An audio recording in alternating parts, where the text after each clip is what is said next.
San Odón de Cluny, nacido ca. 878 o 879 en el Men, fallecido el 18 de noviembre de 942, santo de la Iglesia Católica, era un religioso francés de la Edad Media, que llegó a ser en 920 el tercer abad de Aurillac y de 926 a 942 el segundo abad de Cluny, donde sucedió a Vernon. Promulgó varias reformas en el sistema de monasterios de Cluny en Italia y Francia. Vida. Entrada en las órdenes. La primera biografía la realizó el monje Juan de Salerno pocos años después de su muerte. Odón era el hijo de un señor feudal de Deols, cerca de Le Mans. En su infancia, la primera intención de sus padres fue dedicarlo a la vida religiosa, bajo la advocación de San Martín de Tours. Más tarde decidieron continuar su educación en la corte del conde de Anjou y posteriormente en la de Guillermo el Piadoso, duque de Aquitania, donde se preparó para guerrear. Debido a crecientes y fuertes dolores de cabeza que ningún médico podía aliviar y después de hacer votos de que si se produjese su curación se volvería a consagrar a Martín de Tours, así lo hizo. En 899 se retira a la iglesia de San Martín de Tours. Después de haber completado su formación en París, siendo discípulo del erudito obispo de Auxerre, Remigius de Auxerre, escribe un compendio de los Moralia in Job de Gregorio Magno. Alrededor de 909 llegó a ser monje benedictino, y luego superior de la escuela abacial de la abadía de Baume, donde llevó consigo 100 libros y cuyo abad, Vernon de Baume, sería el fundador y primer abad de la abadía de Cluny. Abad de Aurillac. Sucede como tercer abad de Aurillac a Jan de Aurillac, pariente del fundador San Geraud, y escribe su vida a petición de Turpin, obispo de Limoges, que lo ordenará sacerdote en 925. Odón recopiló todos los documentos y testimonios de los que habían conocido a Geraud, y estudió cuidadosamente la fundación y los estatutos de la abadía que había servido de modelo para Cluny. Con la vida de San Geraldo de Aurillac, propone el primer modelo de caballero cristiano, señor poderoso que pone su fuerza y sus riquezas al servicio de la justicia y de la paz. Se desconoce durante cuánto tiempo fue abad de Aurillac, donde tuvo un coadjutor de nombre Arnulf que le sucedió en 926. Abad de Cluny. Escogido en su testamento por Vernon para sucederle como segundo abad de Cluny, toma posesión a su muerte en 926 o 927. La abadía entonces solo tenía 12 monjes, pequeñas propiedades y estaba todavía construyéndose. Es muy probable también que el autor del acta fundacional de Cluny, expedido en Bourges, anterior a su llegada a la abadía, fuese Odón, ya que se le conocía su conocimiento y competencia en el derecho canónico y está firmado por Odo Levita, o sea, clérigo Odón. En 931 consigue por privilegio del Papa Juan XI, para que la abadía de Cluny tenga la misma inmunidad que la abadía de Saint-Geraud de Aurillac.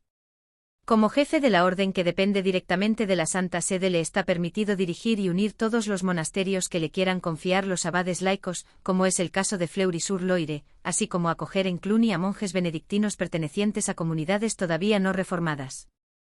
El mayor número de monasterios reformados, sin embargo, se mantuvo independiente y se convirtieron en varios centros de reforma. Actuó fundamentalmente en la reforma de monasterios en Aquitania, norte de Francia e Italia. Entre 936 y 942 visitó Italia en varias ocasiones, teniendo gran influencia, como consejero de los papas León VII y Esteban VIII.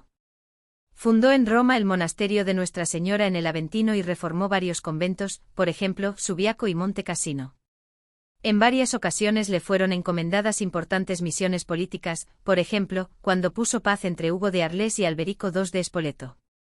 Odón se convirtió en el gran reformador de Cluny, que se convirtió en el modelo de vida monástica durante más de un siglo y fue ejemplo del papel de la piedad en la vida cotidiana en Europa.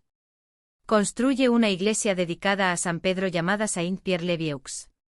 Proporciona a la abadía una buena biblioteca, una escuela y consigue el derecho a acuñar moneda. Su reputación de santidad atrae a numerosos monjes a la abadía y numerosos ermitaños en los alrededores. Es llamado para reformar otros monasterios, entre los que se encuentran la abadía de San Pablo Extramuros en Roma y San Agustín en Pavía. De la misma forma que Vernon lo había escogido para sucederle, Odón nombra como su sucesor a Aimar de Cluny. Obra. Odón de Cluny, miniatura del siglo XI. Odón es el primero que reúne manuscritos en la biblioteca de Cluny trayendo libros provenientes de San Martín de Tours. II. Entre sus escritos se encuentran Collationes, conferencias, 3 libros de ensayos de moral sobre las virtudes y los males de su tiempo y sus remedios y su meditación espiritual, teniendo como modelo una obra del monje y teólogo Juan Casiano. Fueron muy estimadas en la Edad Media. Occupatio, un largo poema épico sobre la redención. De Vita Sancti Gerardi, sobre la vida de San Geraldo de Aurillac, que lo presenta como un guerrero que lucha únicamente por la paz, rehuye derramar sangre, va a misa regularmente y es un modelo de humildad, sobriedad y otras virtudes. La vida de Geraldo, militar y de santidad, es una de las primeras descripciones de un santo escritas en lenguaje accesible para el gran público en la literatura medieval. Epítomes, resúmenes de otras obras religiosas. Sermones, donde insiste en la autoridad de la jerarquía eclesiástica y en la castidad. Translatio, una historia del traslado del cuerpo de San Martín de Tours en Borgoña, ceremonia importante en la época. Como teórico de la música y compositor. Dotado de educación musical, escribió varias obras en las que fue el primero en nombrar las notas musicales con letras A para la, B para el sí, utilización que se ha mantenido en los países germánicos y anglosajones, y clasifica las melodías y sonidos. Se atribuye a Odón Eius de Moddonis, año 900 aproximadamente, la primera referencia escrita del organistrum acerca de su construcción, cum modo organistrum construatur, como construir un organistrum.